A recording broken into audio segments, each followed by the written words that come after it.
Hello all student, this is Vivekanta and welcome to CA class. I hope आप सभी बढ़िया होंगे। तो आज कल आपको इंट्रोडक्शन कराई गई थी 13 चैप्टर की, तो उसमें आपको यहाँ पे फॉर्मूले भी दिखाए गए थे। आई होप आपने उन्हें नोट किया होगा। बाकी आज आपको दिख रहे होंगे यहाँ स्क्रीन पर जो आपके फॉर्मूले हैं, मैंने पेन से लिख करके भी आपको दिखा दिए हैं, तो इनको भी आप नोट करिएगा। इनसे संबंधित जो भी क्वेश्चन होंगे 13.1 हम स्टार्ट करने वाले हैं, तो वो हम सब करेंगे। देखो आपका क्या रहेगा, आपको बताया था मैंने क्या होता है आपका पृष्ठीय क्षेत्रफल, क्या होता है आपका क्षेत्रफल। इसके अलावा हम घनघनाभ में जब बात करेंगे और भी जो आकृतियां होंगी उनमें आयतन की भी बात हम करेंगे। तो क्वेश्चन नंबर फर्स्ट आप पढ़ रहे होंगे, जो कि आप देखिए स्क्रीन पर आपको दिख रहा होगा। उसमें लिखा है कि दो घनों जिनमें से प्रत्येक का आयतन 64 सेंटीमीटर स्क्वायर है। दो घन हैं, यहाँ पे हमने बनाए हैं फर्स्ट है और सेकंड, दोनों का आयतन जो प्रत्येक का आयतन जो है 64 सेंटीमीटर स्क्वायर है कि संलग्न फल को मिलाकर एक ठोस बनाया जाता है। इन दोनों को मिलाकर के एक ठोस बनाया जाता है। तो यहाँ पर जो हम क्या करेंगे, एक और ठोस बनाने की कोशिश यहाँ पे करते हैं।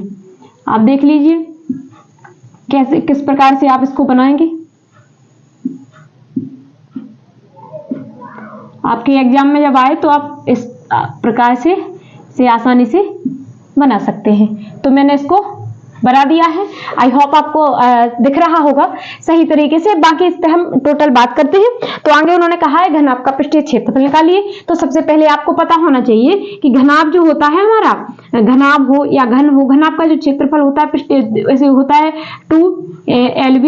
इसमें चारों दीवारों का क्षेत्रफल हम नहीं निकालेंगे, टोटल क्षेत्रफल निकालेंगे। तो LB, BH, HL ये दिया है। और अगर घन के आयतन की बात करें, देखो उन्होंने कहा है, हमें दिया है घन का आयतन। घन का आयतन होता क्या है, घन का आयतन AQ। क्या होता है हमारा घन का आयतन AQ, लेकिन उन्होंने दिया है हमें 16, तो यहाँ पे लिख सकते हैं आप 64। ठीक है, सेंटीमीटर क्यूब में दिया हुआ है। घन आपका आयतन, घन का जो आयतन होता है बेटा वो AQ होता है, तो 64। ठीक है, 64 को क्या लिख सकते हैं हम लिख सकते हैं AQ, इसको लिख सकते हैं 4 × 4 × 4, यानी कि AQ = 4 की क्यूब कर सकते हैं, यानी 4 का भी क्यूब। आई होप आप समझ रहे होंगे।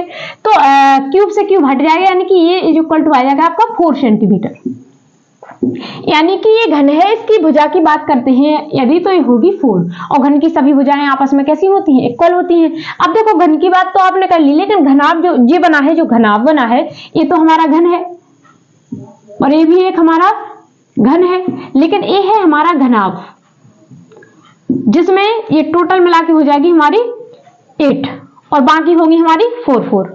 ठीक है, तो यदि इसकी बात करेंगे बेटा अपन, तो L = जो लंबाई होगी वो हमारी 8 हो जाएगी, चौड़ाई जो होगी B जो 4 हो जाएगी, और H भी हाइट जो होगी वो भी हमारी कितनी होगी, 4 होगी। तो आई होप आपको ये बात भी समझ में आई होगी। आगे उन्होंने बोला है घनाभ का क्या निकालना है, घनाभ का निकालना है आपको क्षेत्रफल। ठीक है, तो क्षेत्रफल क्या फॉर्मूला होता है घनाभ के क्षेत्रफल का, तो आपको सभी को पता होना चाहिए। घनाभ के क्षेत्रफल 2LB, LB, L × B करेंगे आप।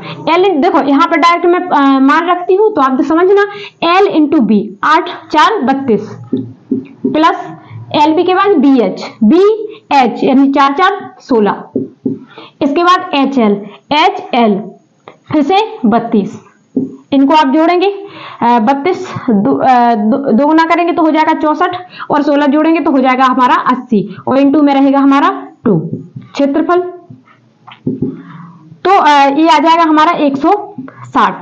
जो भी सेंटीमीटर जो भी है, क्वेश्चन ने पूछा था कि मिलाकर बनाया जाए प्राप्त क्षेत्रफल निकालिए, तो आपने क्या कर लिया, निकाला है क्षेत्रफल जो होता है सेंटीमीटर स्क्वायर में। आई होप आपको फर्स्ट क्वेश्चन अच्छे से समझ में आया होगा। अगर आपको क्वेश्चन समझ में आया है, वीडियो अच्छी लगती है, तो प्लीज वीडियो को लाइक करें, शेयर करें और चैनल को सब्सक्राइब करना ना भूलें। इसी के साथ आप आगे बढ़ते रहिएगा। सभी क्वेश्चन आपके एग्जाम में कराए जाएंगे। जो एक्सरसाइज अभी हैं और जो एक्सरसाइज कट गई हैं उन को आपको आगे कराए जाएंगे। एग्जाम हो जाएंगे तो नेक्स्ट ईयर जो बच्चे होंगे 9th क्लास में, जो भी बच्चे हैं उनके लिए आगे कराया जाएगा।